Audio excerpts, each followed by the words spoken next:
ಮಿತ್ರರೇ ನಮಸ್ಕಾರ. ನಾನು ನಿಮ್ಮ ಹಿರಿಸಾವೆ ಕಿರಣ್. ನೀಲ್ಗತೆ ಲಿಚ್ಚಪಿಯ ಭಾಗ 8ಕ್ಕೆ ಸ್ವಾಗತ. 26 ಸೆಪ್ಟೆಂಬರ್ 2021. ಇಲ್ಲಿಯವರೆಗೆ ಶೃಂಗ ಸಾಮ್ರಾಜ್ಯದ ರಾಜ ಸುಮೇರು ನವರಾತ್ರಿಯ ಸಂದರ್ಭದಲ್ಲಿ ಸಂಗೀತ ನೃತ್ಯ ಸ್ಪರ್ಧೆ ಏರ್ಪಡಿಸಿರುತ್ತಾನೆ. ಅದರಲ್ಲಿ ಪಕ್ಕದ ರಾಜ್ಯದ ಲಿಚ್ಚಪಿ ಎಲ್ಲ 5 ವಿಭಾಗಗಳಲ್ಲಿ ಗೆದ್ದು ನಾಟ್ಯ ತರಂಗಿಣಿ ಬಿರುದು ಪಡೆದಿರುತ್ತಾಳೆ. ಆದರೆ ನಿಜ ಸಂಗತಿಯೆಂದರೆ ಅವಳು ಹಾಗೂ ಅನಿರುದ್ಧ ರಾಜ ಸುಮೇರುವನ್ನು ಕೊಲ್ಲಲು ನಿಯುಕ್ತಿಯಾಗಿರುತ್ತಾರೆ. ಹೀಗಿರುವಾಗಲೇ ಲಿಚ್ಚಪಿ ಹಾಗೂ ಅನಿರುದ್ಧನ ಕೊಲೆಯ ಪ್ರಯತ್ನವಾಗುತ್ತದೆ. ಈ ನಡುವೆ ರಾಜ ಸುಮೇರುವಿನ ತಮ್ಮ ವಿಂಧ್ಯನ ಹತ್ಯೆಯಾಗಿ ಊರಲ್ಲೆಲ್ಲ ಗುಲ್ಲಾಗುತ್ತದೆ.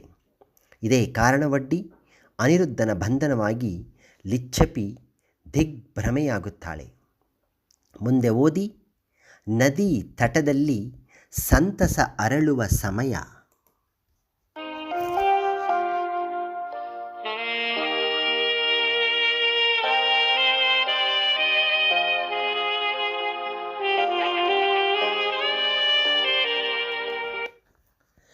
ಪ್ಲವನಾಮ ಸಂವತ್ಸರದ ಶರದೃತುವಿನ ಆಶ್ವಯುಜ ಮಾಸದ ಹುಣ್ಣಿಮೆಯ ದಿನ. ವಿಪರೀತ ಅತ್ತ ನಂತರ ಅಮ್ಮನಿಂದ ಎದೆ ನೀವಿಸಿಕೊಂಡು ಹಿತವಾಗಿ ಬಾಯಲ್ಲಿ ಬೆರಳಿಟ್ಟು ಮಲಗಿದ ಹಸುಗೂಸಂತೆ ಧಾರಾಕಾರದ ಮಳೆಯ ನಂತರ ಭೂಮಿಯು ಶಾಂತವಾಗಿತ್ತು. ಅಲ್ಲಲ್ಲಿ ಕೆಸರಿನ, ಅಲ್ಲಲ್ಲಿ ಒಣಗಿದ ಮಿಶ್ರ ನೆಲ, ಉತ್ತರದಿಂದ ಬೀಸುವ ಹಿತವಾದ ಗಾಳಿ, ಕೊರೆವ ಚಳಿಯಲ್ಲ, ಆಗಾಗ ಮೋಡದ ಮತ್ತೆ ಬಿಸಿಲಿನ ಕಣ್ಣು ಮುಚ್ಚಾಲೆಯಾಟ, ಸುಡುವ ಬಿಸಿಲಲ್ಲ, ರೆಪ್ಪೆಯಂತೆ ಪ್ರಕಾಶ ಹೆಚ್ಚಿಸಿ ಇಳಿಸುವ ತೆಳುಬಿಸಿಲು. ಸ್ವಲ್ಪ ದೂರದಲ್ಲಿ ಹರಿಯುತ್ತಿದ್ದ ಮಿಹಿರಾ ನದಿಯ ಜುಳುಜುಳು ಕಲರವ. ಅದರಿಂದ ಸುಮಾರು 100 ಮೆಟ್ಟಿಲು ಹತ್ತಿ ಬಂದರೆ ಸಿಗುವಂತಿತ್ತು ಮಿಹಿರಾ ಮಹಲ್. ರಾಜವರೇಣ್ಯ ಸುಮೇರು ಜಯಶೃಂಗ ಖುದ್ದಾಗಿ ಉಸ್ತುವಾರಿ ವಹಿಸಿ ಕಟ್ಟಿಸಿದ್ದ ಭವ್ಯ ಮಹಲು ಮಿಹಿರಾ ಮಹಲ್. ರಾಜಧಾನಿಯಿಂದ ಸುಮಾರು 5 ಯೋಜನ ಅಂದರೆ 40 ಮೈಲಿ ದೂರವಿದ್ದು ಸುತ್ತ ನಿತ್ಯ ಹರಿದ್ವರ್ಣದ ಕಾಡುಗಳಿಂದ ಆವೃತವಾದ ಪ್ರಶಾಂತವಾದ ಸ್ಥಳ. ರಾಜನ ರಥ ಅಥವಾ ಕುದುರೆಗಳು ಬರಲೆಂದೇ ಗಿಡಮರಗಳ ಸರಿಸಿ ವಕ್ರವಾದ ಹಾದಿಯನ್ನು ನಿರ್ಮಿಸಲಾಗಿತ್ತು. ಅವೂ ಸಹ ವರ್ಷ ಋತುಗಳಲ್ಲಿ ಹುಲ್ಲು ಕುರುಚಲುಗಳು ಬೆಳೆದು ರಾಜನ ಪ್ರವಾಸವಿದ್ದಾಗ ಆಳುಗಳು ಸಮ ಮಾಡುತ್ತಿದ್ದರು. ಹಾದಿಗುಂಟ ಬಿಸಿಲೇ ಕಾಣದಷ್ಟು ದಟ್ಟವಾಗಿದ್ದ ಮರಗಳುಳ್ಳ ಕಾಡು ಹಾದಿ. ಒಂದೆರಡು ಕಡೆ ಉತ್ತರದಿಂದ ದಕ್ಷಿಣಕ್ಕೆ ನೀರು ಹರಿವಲ್ಲಿ ಉಬ್ಬು ತಗ್ಗುಗಳಿದ್ದು ಸಹಜವಾದ ಜಲಪಾತಗಳು, ಕಿರು ಸರೋವರಗಳು ಸೃಷ್ಟಿಯಾಗಿದ್ದವು. ಚಿಕ್ಕದಾದ ದೊಡ್ಡದಾದ ಕಪ್ಪು ಬಂಡೆಗಳ ಮೇಲ್ಭಾಗ ಹಾಗೂ ನಡುವಿನಿಂದ ಹರಿವ ಸ್ಫಟಿಕದಷ್ಟೇ ಶುದ್ಧವಾದ ಜಲ ಆಗಾಗ ಇಣುಕುವ ಸೂರ್ಯಕಿರಣಕ್ಕೆ ಹೊಳೆಯುತ್ತಿದ್ದವು. ಎತ್ತರದ ಮರಗಳ ನಡುವಿಂದ ಯಾವ ದಿಕ್ಕಿನಿಂದ ಬರುತ್ತಿದೆ ಎಂದು ಹೇಳಲಾಗದ ಹಕ್ಕಿಗಳ ನಿನಾದ. ಸ್ವಲ್ಪ ಮುಂದೆ ನದಿ ಪಾತ್ರದ ಬಯಲಲ್ಲಿ ತಲೆ ಎತ್ತಿ ನಿಂತಿತ್ತು ಮಿಹಿರಾ ಮಹಲ್. ಚಚ್ಚೌಕಾಕಾರದ ನಡುವೆ ರಂಗು ರಂಗಿನ ಹೂಗಳಿದ್ದ ಉದ್ಯಾನವನವಿದ್ದ. ಪೂರ್ವ ದಿಕ್ಕಿಗೆ ಮಿಹಿರಾ ನದಿ ಕಾಣುವ, ಪಶ್ಚಿಮಕ್ಕೆ ಬೆಟ್ಟ ಗುಡ್ಡಗಳಿದ್ದ, ಸುತ್ತ ಕಾಡು ಮರಗಳಿದ್ದ ರಮಣೀಯವಾದ ಮಹಲು ಅದು. ವಿಶಾಲವಾದ 4 ಕೋಣೆಗಳು, ಒಂದು ಭವ್ಯವಾದ ನಡುಮನೆ, ದೊಡ್ಡ ಹಜಾರ, ಊಟದ ಮನೆ, ಅಡುಗೆ ಮನೆ ಹಾಗೂ ವಸ್ತು ಶೇಖರಣಾ ಕೊಠಡಿಗಳಿದ್ದ ಮಹಲು. ಅರ್ಧ ಮೈಲು ದೂರದಲ್ಲಿ ಆಳುಗಳಿಗೆ, ಸೈನಿಕರಿಗೆ ಗೃಹಗಳನ್ನು ನಿರ್ಮಿಸಲಾಗಿತ್ತು. ಅವರೆಲ್ಲರಿಗೂ ಒಬ್ಬ ಸೈನ್ಯ ದಂಡನಾಯಕನಿದ್ದ. ಚಿಕ್ಕ ಮಹಲಾದರೂ 32 ಮರದ ಕಂಬಗಳಿದ್ದು ಹೊರಾಂಗಣ ಭವ್ಯವಾಗಿತ್ತು. ಮಳೆಗಾಲದಲ್ಲಿ ನೀರು ನಿಲ್ಲದಂತೆ ಇಳಿಜಾರಿನ ಮೇಲ್ಮೈ ಹೊದಿಕೆಯ ವಿನ್ಯಾಸ. 4 ಮುಖ್ಯ ಕೋಣೆಗಳು 4 ದಿಕ್ಕಿನಲ್ಲಿದ್ದವು ಹಾಗೂ ಒಂದೊಂದು ಕೋಣೆಯ ದೃಶ್ಯವು ವಿಭಿನ್ನವಾಗಿತ್ತು ಎಂಬುದೇ ಈ ಮಹಲಿನ ವಿಶೇಷ. ಒಂದು ಬದಿ ನದಿ, ಇನ್ನೊಂದು ಬದಿ ಕಾಡುಗಳು, ಮತ್ತೊಂದು ಬದಿ ಜಲಪಾತ ಹಾಗೂ ಮಗದೊಂದು ಬದಿ ಪರ್ವತದ ರಮಣೀಯ ದೃಶ್ಯವನ್ನು ಕಿಟಕಿಗಳಿಂದ ಕಾಣಬಹುದಿತ್ತು.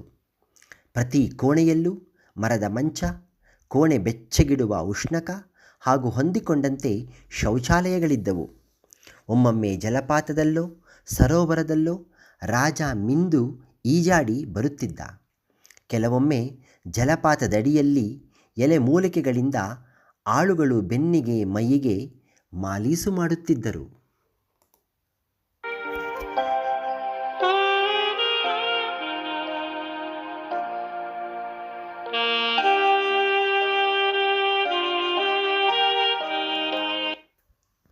ಚಿತ್ರಕಾರನಾದ ರಾಜ ಬಿಡುವಿನ ವೇಳೆಯಲ್ಲಿ ಸಮಯ ಕಳೆಯಲೆಂದು, ಪ್ರಕೃತಿ ಸವಿಯಲೆಂದು, ಯುದ್ಧ ಹಾಗೂ ರಾಜ್ಯಭಾರದ ಒತ್ತಡ ಕಳೆದು ವಿಶ್ರಾಂತಿ ಪಡೆಯಲೆಂದು ಹಾಗೂ ವಿಶೇಷವಾಗಿ ಚಿತ್ರ ಬಿಡಿಸಲೆಂದು ಈ ಗೃಹ ನಿರ್ಮಿಸಲಾಗಿತ್ತು. ಹೀಗಾಗಿ ರಾಜ ಯಾವಾಗ ಇಲ್ಲಿ ಬರುವನು, ಎಷ್ಟು ದಿನ ಇರುವನು ಎಂಬುದು ನಿಗೂಢವೇ. ಅಲ್ಲದೆ ಹೆಚ್ಚು ರಕ್ಷಣೆ ಇಲ್ಲದ್ದರಿಂದ ರಾಜನ ಆಗಮನ ಹಾಗೂ ನಿರ್ಗಮನವನ್ನು ಆದಷ್ಟು ಗೌಪ್ಯವಾಗಿಯೇ ಇಡಲಾಗುತ್ತಿತ್ತು. ತನ್ನ ಮಂತ್ರಿ ಮಹೋದಯರನ್ನಾಗಲಿ, ಸೈನ್ಯಾಧ್ಯಕ್ಷರನ್ನಾಗಲಿ, ಸ್ನೇಹಿತರನ್ನಾಗಲಿ ರಾಜ ಇಲ್ಲಿಗೆ ಕರೆತಂದದ್ದು ಯಾರೂ ಕಂಡಿರಲಿಲ್ಲ. ರಾಜ್ಯಭಾರದ ಒತ್ತಡ ನೀಗಲೆಂದೇ ಬರುವಾಗ ಅದರ ಪ್ರತೀಕವಾದ ಅವರೆಲ್ಲ ಏಕೆ? ಬಹಳ ಹಿಂದೆ ಒಂದಿಬ್ಬರು ರಾಣಿಯರು ಬಂದಿದ್ದರಾದರೂ ಇತ್ತೀಚೆಗೆ ಕಂಡಿರಲಿಲ್ಲ. ಇಲ್ಲೇ ಕುಳಿತು ಸಾಕಷ್ಟು ಚಿತ್ರಗಳನ್ನು ಬಿಡಿಸಿದ್ದ ರಾಜ ಅವಲ್ಲಿ ಕೆಲವನ್ನು ಕೋಣೆಗಳಲ್ಲಿ ಅಲಂಕಾರಕ್ಕೆ ತೂಗು ಹಾಕಿದ್ದ. ಮೊದಮೊದಲು ಬೇಟೆಗೆ ಹೋಗುತ್ತಿದ್ದನಾದರೂ ಇತ್ತೀಚೆಗೆ ಆಸಕ್ತಿ ತೋರುತ್ತಿರಲಿಲ್ಲ. ಮಾಂಸಾಹಾರವನ್ನು ಸಹ ಇಲ್ಲಿ ಇತ್ತೀಚೆಗೆ ವರ್ಜ್ಯ ಮಾಡಿದ್ದ.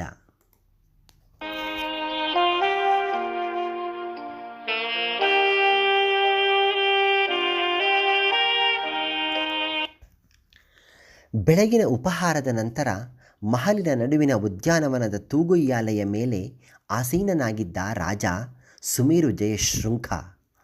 ಕೋಣೆಯೊಂದರ ಬದಿಯಿಂದ ಬಂದ ಲಿಚ್ಚಪಿ ನಕ್ಕು ಅವರ ಕಾಲ ಬಳಿ ಕುಳಿತುಕೊಂಡಳು. ತೆಳು ನೀರಿ ಬಣ್ಣದ ಸೀರೆಯುಟ್ಟು ಅದಕ್ಕೊಪ್ಪುವ ಸರಳ ಆಭರಣ ಧರಿಸಿದ್ದಳು.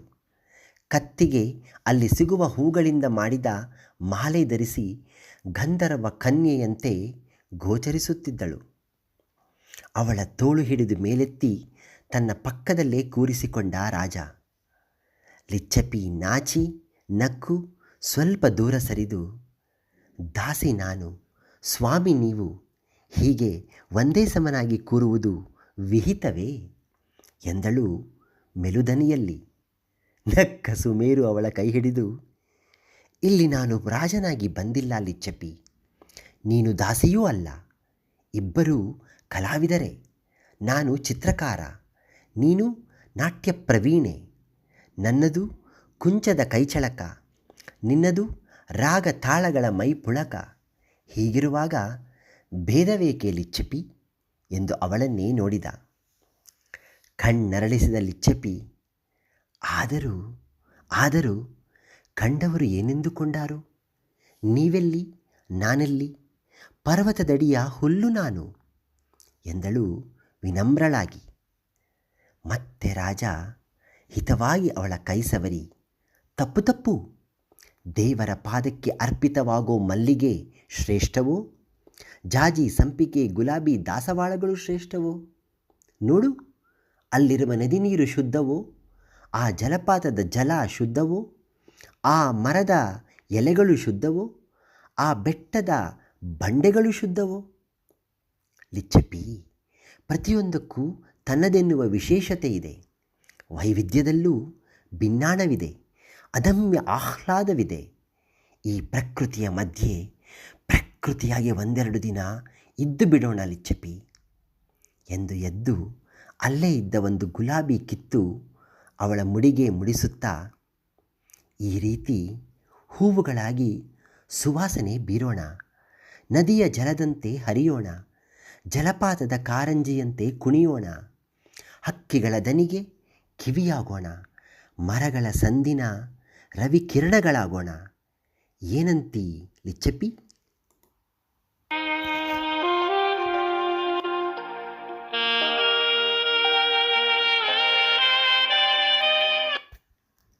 ಸ್ವಲ್ಪ ಕನಲಿ ತುಟಿಯಲ್ಲಿ ಬೆದರಿದ ಲಿಚ್ಚಪಿ, ನನ್ನ ಯಾವ ಜನ್ಮದ ಭಾಗ್ಯವೋ, ನನ್ನ ತಂದೆ ತಾಯಿ ಅಥವಾ ಪೂರ್ವಜರ ಸುಕೃತವೋ, ಯಾವ ದೈವದ ವರವೋ, ಈ ದಾಸಿಗೆ ಇಂತಹ ಯೋಗ ಕರುಣಿಸಿದ್ದೀರಿ ಪ್ರಭು.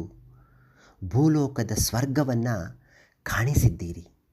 3 ಲೋಕದ ಚಕ್ರವರ್ತಿಯ ಸಾಮೀಪ್ಯ, ಸಾಂಗತ್ಯ, ಸಾಂಸರ್ಗ, ಸ್ನೇಹ ಒದಗಿಸಿದ್ದೀರಿ. ಈ ಜೀವನಕ್ಕೆ ಇನ್ನೇನು ಬೇಕು ದೊರೆ ಎಂದು ಕೈಮುಗಿದಳು. ಸ್ವಲ್ಪ ಒಲವಿನ ಕೋಪ ಪ್ರಕಟಿಸಿದ ರಾಜ, ಮತ್ತೆ ತಪ್ಪು ಮಾಡುತ್ತಿದ್ದಿ ಲಿಚ್ಚಪಿ. ರಾಜಧಾನಿಯಲ್ಲಿ ಎಲ್ಲರಿಗೂ ನಾನು ಸ್ವಾಮಿ, ನಿನಗೂ. ಆದರೆ ಇಲ್ಲಲ್ಲ. ರಾಜಧಾನಿಯಿಂದ, ರಾಜ್ಯಭಾರದಿಂದ, ರಾಜಕೀಯದಿಂದ, ರಾಜತಂತ್ರಗಳಿಂದ ಕೆಲ ದಿನಗಳಿಂದ ದೂರ ಇರಲೆಂದೇ ಬಂದಿರುವಾಗ ನನ್ನ ಸ್ವಾಮಿತ್ವ, ನಿನ್ನ ದಾಸತ್ವ ಕೂಡದು. ಕಲಾವಿದರಾಗಿ ಇರೋಣ. ಪ್ರಕೃತಿಯ ರಮ್ಯತೆಯಲ್ಲಿ ನಮ್ಮ ಕಲೆಗಳನ್ನು ಲೀನವಾಗಿಸೋಣ. ಸೃಷ್ಟಿಯ ಮೆರುಗು ಹೆಚ್ಚೋ, ನಮ್ಮ ಕಲೆಯ ಬೆಡಗು ಹೆಚ್ಚೋ ಎಂದು ಸ್ಪರ್ಧೆಗಿಳಿಯೋಣ. ಏನಂತೀ ಲಿಚ್ಚಪಿ ಎಂದ ಉತ್ಸಾಹಿತನಾಗಿ ಕೊಂಚ ಅವಳ ಬಳಿ ಸರಿದು. ಆಗಲೆಂದು ತಲೆಯಾಡಿಸಿದ ಲಿಚ್ಚಪಿ, ಹೆಸರೂ ಬದಲಾಯಿತೇ ದೊರೆ. ಅರಮನೆಯ ಅಂತಃಪುರದಲ್ಲಿ ಲಿಚ್ಚೂ ಎಂದು ಪ್ರೀತಿಯಿಂದ ಕರೆಯುತ್ತಿದ್ದವರು ಇಲ್ಲಿ ಶಾಸ್ತ್ರೀಯವಾಗಿ ಲಿಚ್ಚಪಿ ಎಂದು ಏಕೆ ಕರೆಯುತ್ತಿದ್ದೀರಿ ಎಂದು ಹುಸಿಮನಸ್ಸು ತೋರಿದಾಗ ಎಂದು ಜೋರಾಗಿ ನಕ್ಕ ರಾಜ, ಒಳ್ಳೆಯ ಪ್ರಶ್ನೆಯನ್ನೇ ಕೇಳಿದೆ. ಅದಕ್ಕೆ 2 ಕಾರಣ ಇರಬಹುದು. ಒಂದು, ಮದಿರೆಯ ಅಮಲಿನಲ್ಲಿ ಲಿಚ್ಚು, ಲಚ್ಚು, ಅಚ್ಚು, ಮೆಚ್ಚು ಎಂದೆಲ್ಲ ಏನೇನೋ ಬಡಬಡಿಸಿರಬಹುದು. ಆದರೆ ಈಗ ಮದಿರೆ ಇನ್ನೂ ದೇಹದಲ್ಲಿ ಇಳಿಸಿಲ್ಲ. ಇನ್ನೊಂದು ಕಾರಣ, ನಿನ್ನ ಚಂದದ ಹಾಗೂ ವಿಶಿಷ್ಟವಾದ ಹೆಸರು. ಲಿಚ್ಚಪಿ ಎಂಬ ಅಂದದ ನಾಮಧೇಯವನ್ನು ವಿಕೃತಗೊಳಿಸಲು ಮನಸ್ಸಾಗುತ್ತಿಲ್ಲ. ರಾತ್ರಿಯ ಪೂರ್ಣ ಬೆಳದಿಂಗಳಂತಿರುವ ನಿನ್ನನ್ನು, ನಿನ್ನ ಹೆಸರನ್ನು ಪೂರ್ಣವಾಗಿಯೇ ಉಸುರುವ ಮನಸ್ಸಾಗಿದೆ. ನಿನ್ನ ಅಡ್ಡಿಯಿಲ್ಲ ತಾನೇ ಎಂದು ಸ್ವಲ್ಪ ಉಯ್ಯಾಲೆಯನ್ನು ತೂಗಿದರು. ಕಣ್ಣು ಮುಚ್ಚಿ ತೆರೆದ ಅವಳು ಆರಾಧಕ ಭಾವದಿಂದ, ಕೃತಾರ್ಥಳಾದೆ ಪ್ರಭು. ನನ್ನ ಹೆಸರಿಗೆ ಪೂರ್ಣ ಸಾರ್ಥಕತೆ ದೊರಕಿತೆಂದು, ಅದಕ್ಕೆ ದೈವ ಸಾಕ್ಷಾತ್ಕಾರವಾಯಿತೆಂದು ಭಾವಿಸುವೆ. ಒಂದು ಮಾತು ಕೇಳಲೇ ಎಂದಳು ತಾನು ಉಯ್ಯಾಲೆ ತೂಗುತ್ತಾ. ಉತ್ತರೀಯದಿಂದ ದುಂಬಿಯೊಂದನ್ನು ಸರಿಸಿದ ಸುಮೇರು, ಮಾತಾಡಲೆಂದೇ, ಹಾಡಲೆಂದೇ, ನರ್ತಿಸಲೆಂದೇ, ಚಿತ್ರಿಸಲೆಂದೇ, ನಲಿಯಲೆಂದೇ, ರಮಿಸಲೆಂದೇ ಬಂದಿರುವುದು ಇಲ್ಲಿಗೆ. ಹೀಗಿರುವಾಗ ಈ ಪೀಠಿಕೆ ಏಕೆ? ಅರ್ಜಿ ಕೊಡಲು ಇದು ಅರಮನೆಯಲ್ಲ, ಹರಿವ ಭಾವಗಳ ಮಿಹಿರ ಮಹಲು ಇದು. ಸಂಕೋಚವಿಲ್ಲದೆ ಕೇಳು. ಸ್ವಲ್ಪ ನಾಚಿದ ಲಿಚ್ಚಪಿ ಗಂಟಲು ಸರಿಮಾಡಿಕೊಂಡು, ಈ ರೀತಿಯ ವಾತಾವರಣ ಹೊಸದು ನನಗೆ. ಈ ಬಗೆಯ ನಡಾವಳಿ ಹಾಗೂ ಉಪಚಾರ ಕಂಡಿಲ್ಲ ನಾನು. ವೇದಿಕೆಯ ಮೇಲಿನ ಕುಣಿತಕ್ಕೋ, ಪಲ್ಲಂಗದ ಮೇಲಿನ ಸೆಳೆತಕ್ಕೋ, ರಾಜಕೀಯ ಚದುರಂಗದಾಟಗಳ ಬಲೆಗೂ ಸಾಮಾನ್ಯವಾಗಿ ನಲುಗುವ ನತದೃಷ್ಟೆ ನಾನು. ಈ ವಿಶೇಷ ಆತಿಥ್ಯ ಕೊಡಮಾಡಿ ಮೂಕಳನ್ನಾಗಿಸಿದ್ದೀರಿ. ಅಲ್ಲದೆ ಬೇರೆಯದೇ ರೀತಿಯ ಚಕ್ರವರ್ತಿಗಳನ್ನು ಇಲ್ಲಿ ಕಾಣುತ್ತಿದ್ದೇನೆ. ಏನು ತೋಚದಾಗಿದೆ ನನಗೆ.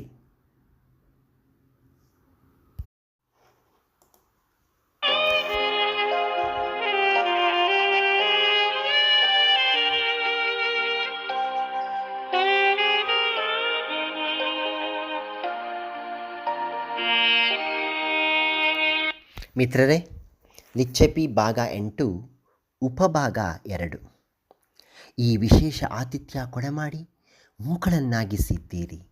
ಅಲ್ಲದೆ ಬೇರೆಯದೇ ರೀತಿಯ ಚಕ್ರವರ್ತಿಗಳನ್ನು ಇಲ್ಲಿ ಕಾಣುತ್ತಿದ್ದೇನೆ. ಏನು ತೋಚದಾಗಿದೆ ನನಗೆ ಎಂದಳು ಲಿಚ್ಚಪಿ. ಮತ್ತೆ ಉಯ್ಯಾಲೆ ತೂಗಿದ ರಾಜ, ಅದೇ ಮಾತು ಮತ್ತೆ ಏಕೆ ಹೇಳುತ್ತಿ ಲಿಚ್ಚಪಿ? ಇಲ್ಲಿ ನಾನು ಚಕ್ರವರ್ತಿಯಲ್ಲ, ಕಲಾವಿದ. ಈ ಕಾಡನ್ನು ಪ್ರವೇಶ ಮಾಡಿದ ನಂತರ ನನ್ನ ಮನಸ್ಸು ಕಲಾವಿದನಾಗುತ್ತದೆ. ದೇಹ ಗಿಡ ಮರಗಳ ಎಲೆಗಳಂತೆ ಹಗುರಾಗುತ್ತದೆ, ಹಸುರಾಗುತ್ತದೆ. ಯೋಚನಾ ಲಹರಿಗಳ ಬಳ್ಳಿ ಹೂಗಳು ಅರಳುತ್ತವೆ. ನನ್ನಲ್ಲೇ ಕಳೆದು ಹೋಗುವ ಆ ನದಿಯ ಅಂತರ್ಗಾಮಿ ಸುಳಿಯಂತೆ ಭಾವಗಳು ಒಳಗೆ ಒತ್ತ ತತ್ತರಿಸಿ ಹೊಮ್ಮುತ್ತವೆ. ಮೊದಲ ದಿನ ಅರೆಬರೆ ಚಕ್ರವರ್ತಿಯಾಗಿ ರಾಜ್ಯದ ಸಮಸ್ಯೆಗಳೇ ಬಾಧಿಸುತ್ತವೆ ನಿಜ. ಆದರೆ ನಂತರದ 3-4 ದಿನಗಳು ಅಥವಾ ವಾರಗಳು ನನ್ನವಾಗುತ್ತವೆ. ನನ್ನಿಂದ ದುಡಿಸಿಕೊಂಡು ಬರೆಸಿಕೊಳ್ಳುತ್ತವೆ, ಚಿತ್ರಿಸಿಕೊಳ್ಳುತ್ತವೆ, ಸೃಜಿಸಿಕೊಳ್ಳುತ್ತವೆ. ಸೃಷ್ಟಿಯ ನಡುವೆ ಸೃಜನಾತ್ಮಕ ಪ್ರಕ್ರಿಯೆ ಮನಕ್ಕೆ ಎಷ್ಟು ಹಿತ ಅಲ್ಲವೇ? ಹೀಗೆ ಕೆಲ ದಿನ ಕಳೆದು ಹೋಗುತ್ತೇನೆ. ನಿಸರ್ಗದ ಅಮಲಿನಲ್ಲಿ ಮೈಮರೆಯುತ್ತೇನೆ. ಭೌತಿಕ ಸುಖಗಳ ನಡುವೆಯೂ ವರ್ಷಕ್ಕೆರಡು ಬಾರಿ ವಾನಪ್ರಸ್ಥದ ಆನಂದ ಅನುಭವಿಸುತ್ತೇನೆ.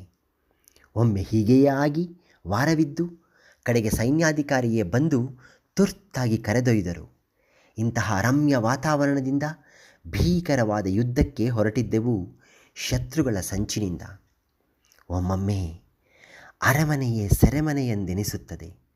ಸ್ವೇಚ್ಛೆಯಾಗಿ ಹಾರಾಡುವ ಹಕ್ಕಿಯನ್ನು ಪಂಜರದಲ್ಲಿ ಇರಿಸಿದಂತೆ ರಾಜಧಾನಿ ಹಾಗೂ ಅರಮನೆ ಭಾಸವಾಗುತ್ತದೆ. ಆದರೇನು, ಅವನ್ನು ಬಿಡಲಾದೀತೆ? ಮನದೊಳಗಿರುವ ಕಲಾವಿದ ಅಲ್ಲಿ ಸತ್ತೇ ಹೋಗಿರುತ್ತಾನೆ. ಅದಕ್ಕೆ ಈ ಮಿಹಿರಾ ನದಿಯ ತಟದಲ್ಲಿ ಮಹಲನ್ನು ನಿರ್ಮಿಸಿ ಆಗಾಗ ನನ್ನನ್ನು ಕಂಡುಕೊಳ್ಳುತ್ತೇನೆ. ಬಯಲಾಗುತ್ತೇನೆ, ಬೆತ್ತಲಾಗುತ್ತೇನೆ. ಈ ಬಾರಿಯಂತೂ ವಿಶಿಷ್ಟವೇ.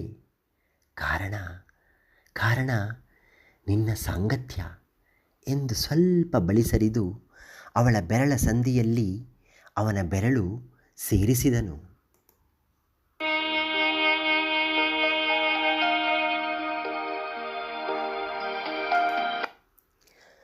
ಪುಳಕಿತಳಾದ ಲಿಚ್ಚಪ್ಪಿ, ಏಕೆ ಸಂದಿಗ್ಧ ಪ್ರಭು? ಎಲ್ಲ ಬಿಟ್ಟು ಇಲ್ಲೇ ಇರಲಾಗದೆ? ಯಾರು ತಡೆದಾರು ತಮ್ಮನ್ನು, ರಾಜ್ಯದ ಒಡೆಯನನ್ನು? ಎಂದಳು ಮಗುವಿನಂತೆ. ನಕ್ಕ ರಾಜ, ಮುಗುದೆ ನೀನು. ರಾಜಕೀಯ ತಂತ್ರ ಅರ್ಥವಾಗದವಳು ನೀನು. ಪಾಪದ ಹೆಣ್ಣು, ನಿತ್ಯ ಕೀರು ಹೀರಲಾದೀತೆ?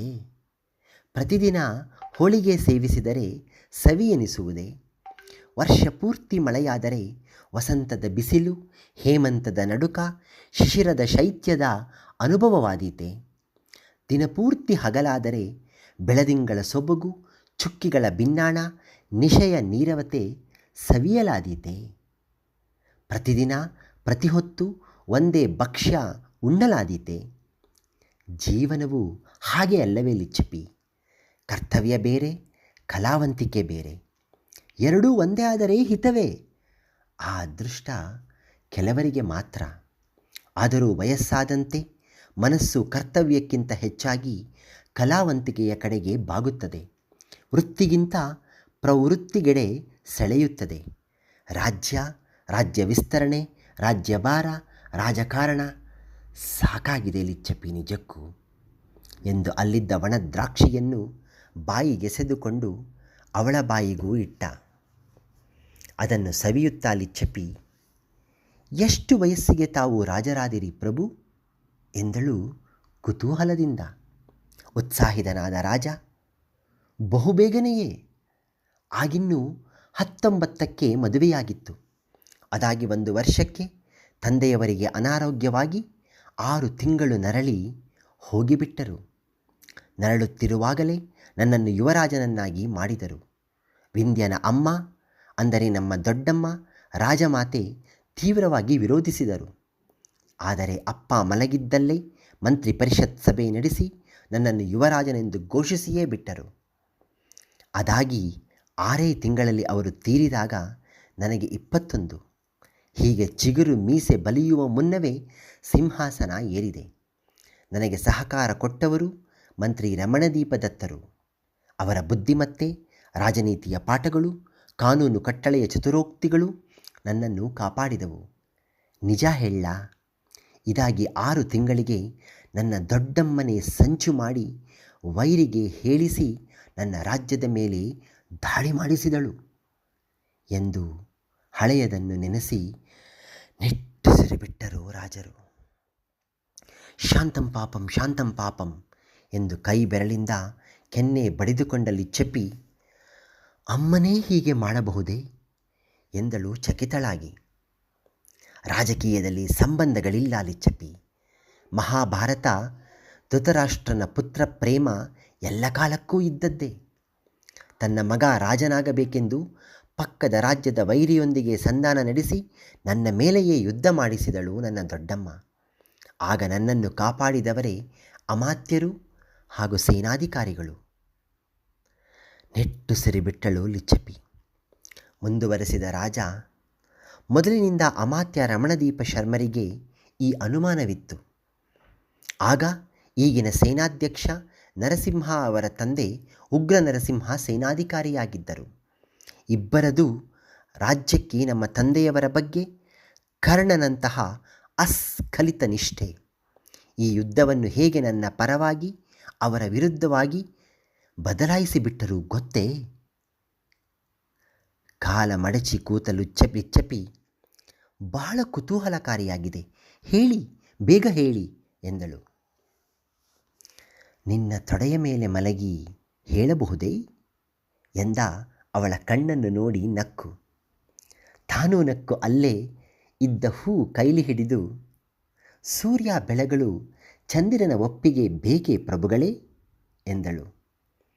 ತೂಗುಯ್ಯಾಲೆಯಲ್ಲೇ ಅವಳ ತೊಡೆಯ ಮೇಲೆ ತಲೆಯಿಟ್ಟ ಸುಮೇರು, ಅಮಾತ್ಯರು ಹಾಗೂ ಉಗ್ರ ನರಸಿಂಹರು ನನ್ನನ್ನು ಒಯ್ದು ಯುದ್ಧಭೂಮಿಗೆ ಹೊರಟರು. ಯುದ್ಧದ ಮೊದಲ ಅನುಭವ ನನಗೆ. 3 ದಿನದಲ್ಲಿ ಯುದ್ಧ ಮುಗಿದಿತ್ತು. ನಾನು ಕತ್ತಿ ಹಿಡಿಯಲೇ ಇಲ್ಲ. ಎಲ್ಲವನ್ನು ಅವರಿಬ್ಬರೇ ನಿಭಾಯಿಸಿದ್ದರು. ನನ್ನ ಮುಖದ ಮೇಲೆ ಸಣ್ಣ ಗಾಯವಾಗಿ ರಕ್ತ ಬರುವಂತೆ ಮಾಡಿದರು. ನಗರ ಪ್ರವೇಶಿಸಿದಾಗ ನನಗೆ ಅತಿಭವ್ಯವಾದ ಸ್ವಾಗತ. ಮುಖದ ರಕ್ತ ಕಂಡು ಜನ ಕಣ್ಣೀರು ಸುರಿಸಿದರು. ಮೊದಲ ಯುದ್ಧದಲ್ಲೇ 20ರ ಮಹಾರಾಜ ಅಪ್ರತಿಮ ವಿಜಯ ಸಾಧಿಸಿದ ಎಂದು ರಾಜ್ಯವೇ ಸಂಭ್ರಮಿಸಿತ್ತು. ಮಂತ್ರಿ ಪರಿಷತ್ತಿನ ಸಭೆಯಲ್ಲಿ ನನ್ನ ಪರಾಕ್ರಮವನ್ನು ಅಗತ್ಯಕ್ಕಿಂತ ಹೆಚ್ಚಾಗಿ ಹೊಗಳಿದ್ದರು. ಅಮಾತ್ಯರು ಬೇಕೆಂತಲೇ. ದೊಡ್ಡಮ್ಮನವರಿಗಂತೂ ಮೈ ಕುದ್ದು ಹೋಗಿತ್ತು. ಅವರ ಅನಾರೋಗ್ಯವನ್ನೇ ನೆಪ ಮಾಡಿ ಅವರನ್ನು ವಿಂಧ್ಯನನ್ನು ದೂರದ ಹರವಿ ಪಟ್ಟಣಕ್ಕೆ ಅಟ್ಟಿಬಿಟ್ಟರು, ಅಲ್ಲಿ ಒಳ್ಳೆಯ ವೈದ್ಯರಿದ್ದಾರೆಂದು.